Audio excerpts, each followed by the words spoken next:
Olá, tudo bem?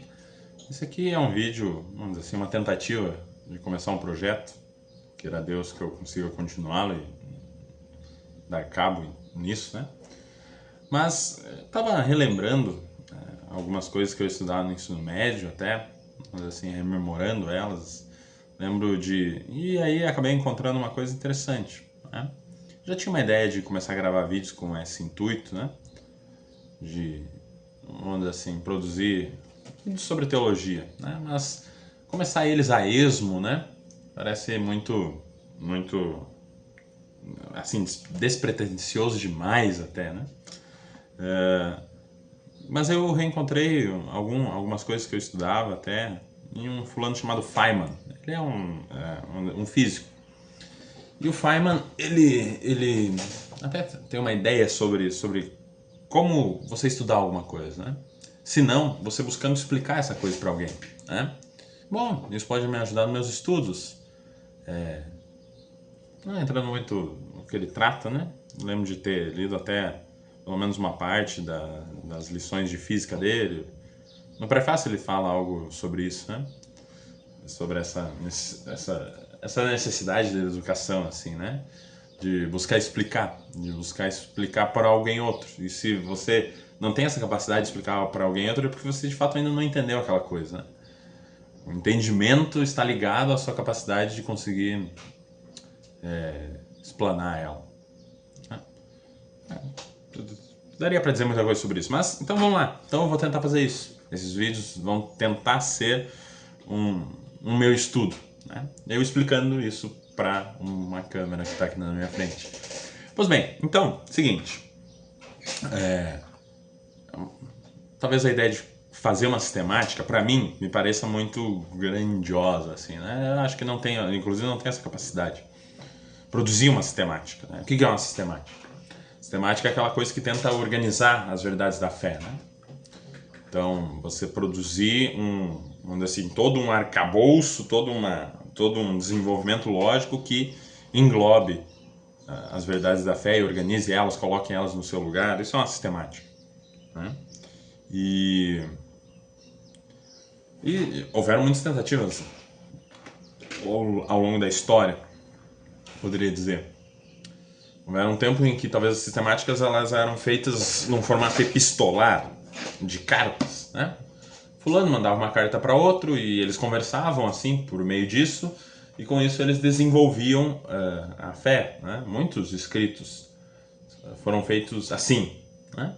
Como pequenos opúsculos, né? Na verdade que são isso, né? São pequenos desenvolvimentos em que por vezes são trocados com um interlocutor que também é um estudioso e tal. Você vai conversando e tal. E isso vai se desenvolvendo até ganhar uma outra roupagem, que é a roupagem das questões disputadas, né? A alta idade média e coisas do tipo, né? Então você tem ali o diálogo também com o seu interlocutor, só que agora as formulações elas são muito compactas, são bem organizadas, são lógicas, né? E aí no sentido bem estrito da palavra lógica, é assim, são assim as coisas.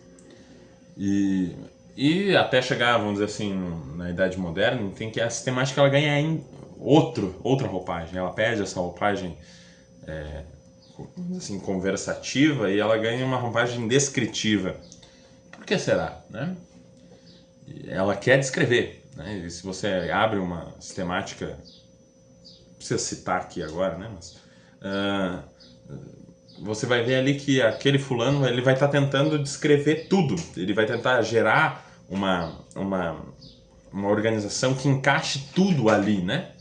E o que acaba acontecendo, e essa é a verdade, é que esse fulano cria uma teoria na cabeça dele e ele tenta encaixar a realidade dentro disso, ou tenta encaixar as verdades da fé dentro disso, por vezes distorcendo o que diz a palavra ou algo do tipo. Por quê?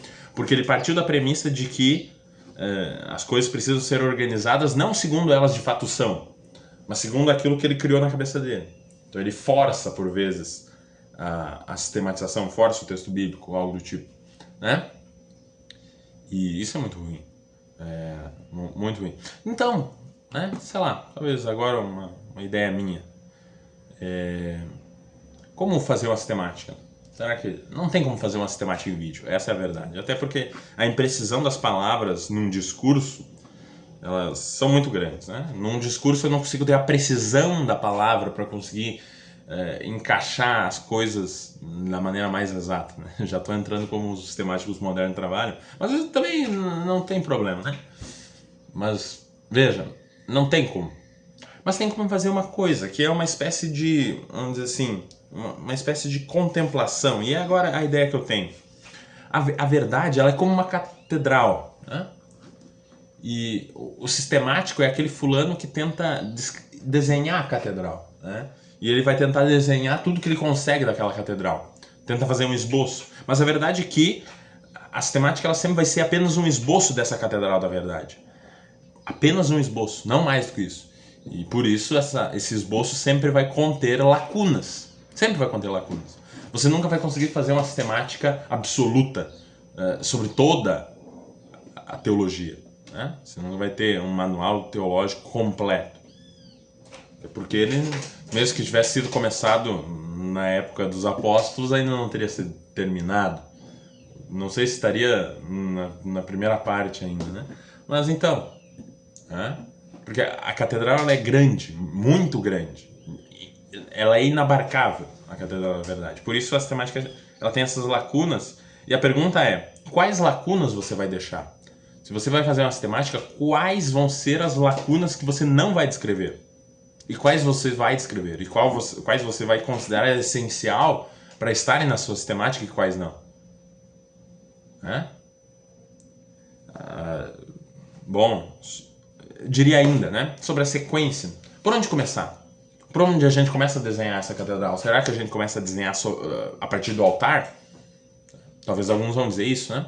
Não, a gente tem que começar pela doutrina de Deus. Assim começa a Confissão de Augsburgo, por exemplo.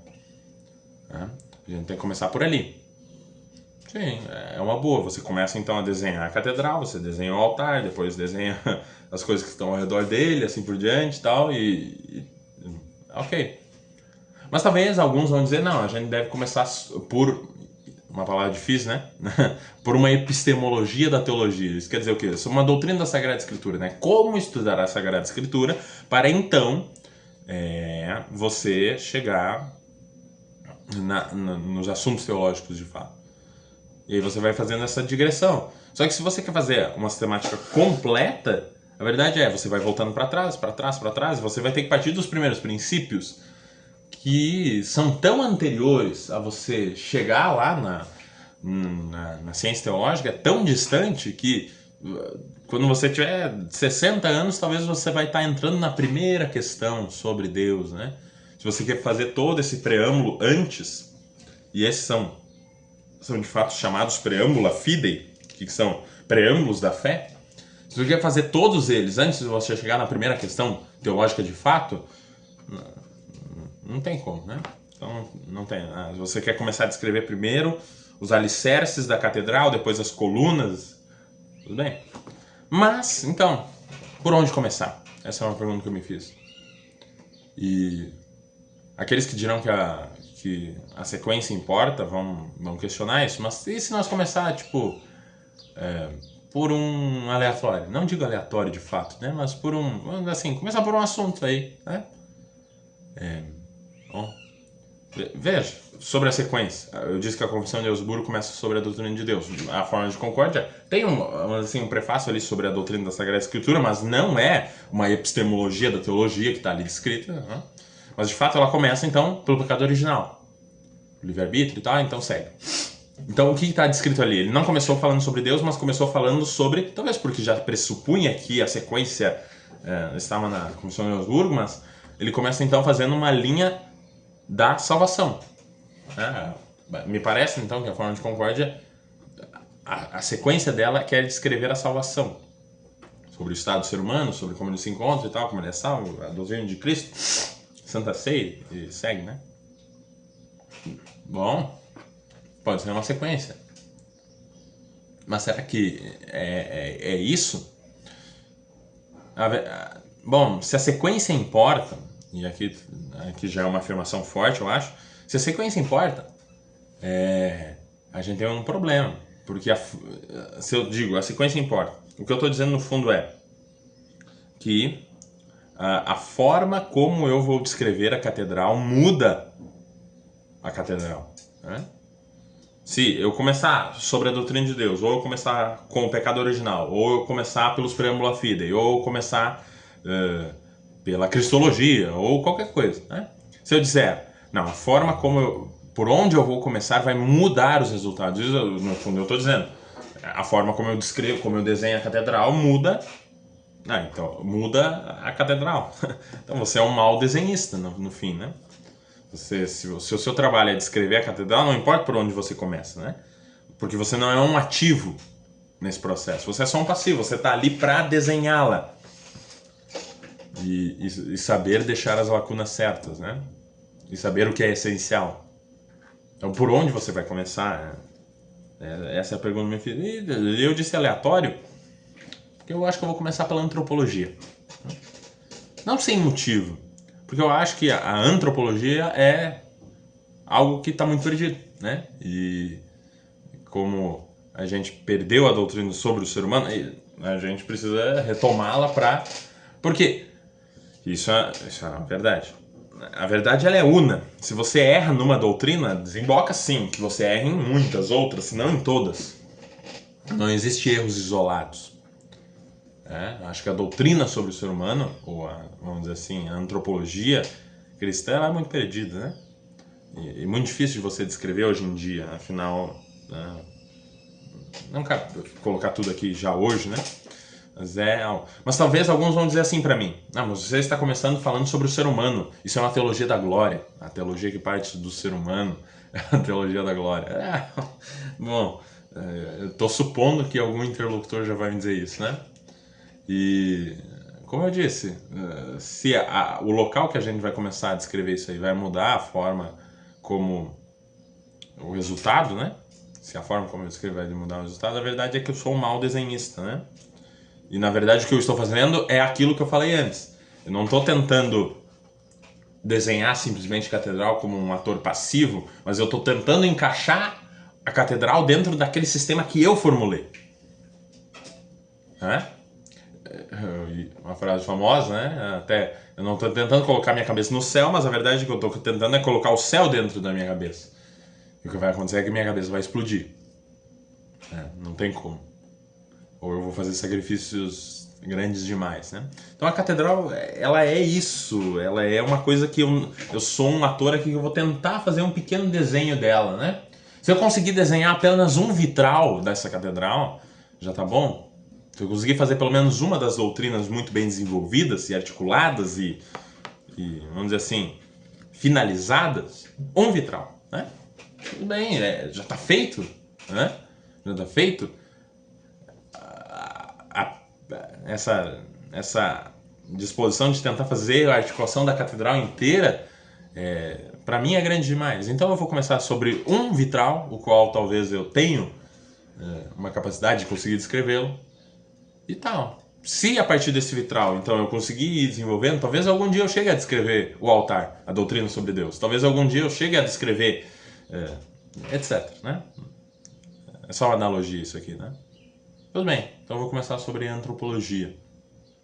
E eu não sei quanto esse vídeo ainda ele está seguindo, mas vamos lá. Primeira questão. Isso aqui foi só uma introdução que eu queria fazer, né? E acabei me delongando demais, né? Mas a questão que eu quero trazer é bem simples, né? Primeira questão sobre antropologia é sobre aquilo que a gente ouve em muitos lugares. Eu não vou falar sobre a escritura nesse primeiro vídeo, né? Não vou trazer os aspectos da escritura, eu vou apenas trazer uma questão sobre o ser humano que é, vamos dizer assim, a sua definição, né? A gente não costuma ouvir que o ser humano é feito de corpo e alma, né? Mas como isso se articula, né? Como se articula essa ideia de ser humano? E existem muitas demonstrações com relação a isso, né?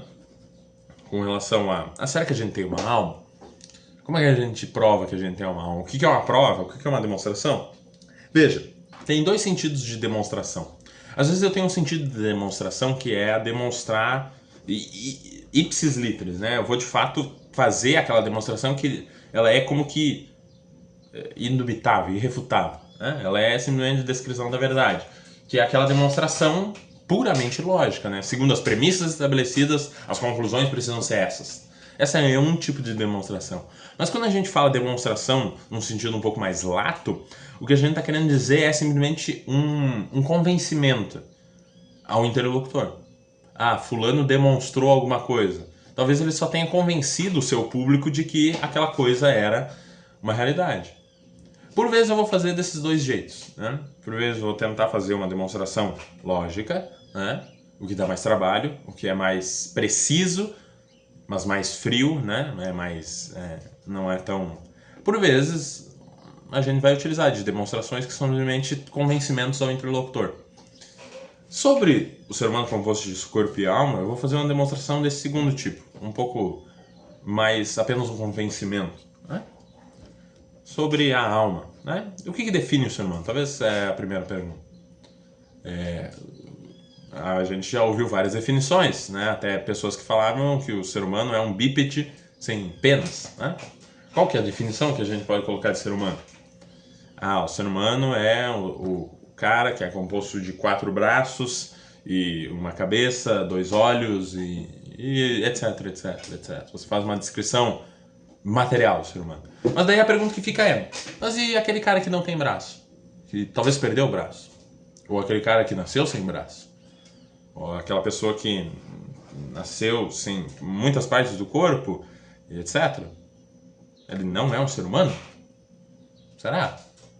Será mesmo que essas coisas materiais descrevem o ser humano? Ah, não. O ser humano é aquele composto de cérebro. Você dá então a definição cerebral. O cérebro é aquilo que define o ser humano. Mas a gente tem crianças que nascem com acefalia, sem partes do córtex ou algo do tipo, né? Mas daí você vai tentar achar uma partezinha do cérebro lá que ela não pode não existir, né? Senão você tira funções vitais básicas, né? Mas não interessa, né? Qualquer parte você conseguiria substituir, né? Materialmente. E a gente vê tanto avanço em tecnologia sobre isso que o fulano que trocou um pedaço da perna por um pedaço de titânio, ele é menos ser humano? Ou o fulano que trocou o seu pulmão, ele nasceu com um pulmão muito fraco, daí ele usa um pulmão de ferro. Ou colocou um coração, já existem corações mecânicos, né, que fazem isso e tudo mais. Se você faz a definição de ser humano ser algo baseado na sua descrição material, o que você tem é, no fim, dizendo que alguns são mais seres humanos do que outros. Existem um ser humano ideal, composto materialmente daquilo que você diz ser o ideal de ser humano, e existem aqueles que são menos seres humanos. São aqueles que talvez lhe faltam alguma parte, ou não tem a descrição fisiológica, como você diz, será adequada, aquela mais humana, e aí você sabe onde isso desemboca, né? Se existem seres humanos, mais seres humanos do que outros seres humanos, o que cria é uma teoria racial, né? No fim é isso. Veja só que coisa terrível, né? Não vou chegar a falar, eu acho que isso até prejudica a questão do YouTube, né? Mas você sabe onde a gente chega com relação a dizer que uns são mais humanos do que outros, por causa de características físicas.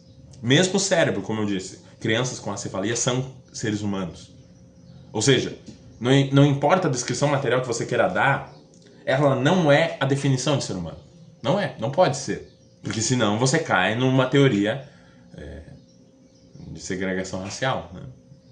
Não estou falando de segregação racial, mas tem tanta coisa que pode vir disso que é terrível os resultados, que a gente sabe, né? Então, o que define o ser humano? Se não é algo material, se não é ele ter cérebro, por causa que tem pessoas que podem nascer sem uma parte do cérebro, ou sem o cérebro inteiro, essa cefalia total, né? Apenas com algum funcionamento dos órgãos vitais, assim, né? Às vezes sobrevivem por poucas horas. O que pode descrever o ser humano? Qual que é a definição de ser humano? Se ela não está ligada a essas características materiais, ora bolas, ela deve estar ligada a uma característica imaterial.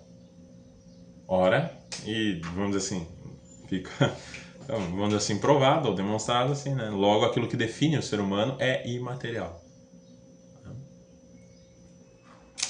Pronto, era isso que eu queria trazer. Né? Assim, é uma demonstração tão simples assim, né? Mas já é um início muito importante pra gente, né?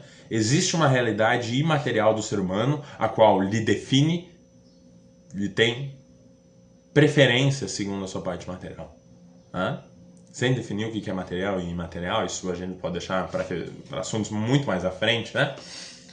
Matéria e forma, provavelmente é alguma coisa que a gente vai conversar com um vídeo específico disso, né? Mas, simplesmente falando nesses termos, coisas materiais, coisas que a gente pode pegar, né? E existem coisas imateriais, coisas que a gente não consegue pegar. Aquilo que define o ser humano não pode ser uma coisa material, aquilo que a gente pode pegar. Por quê?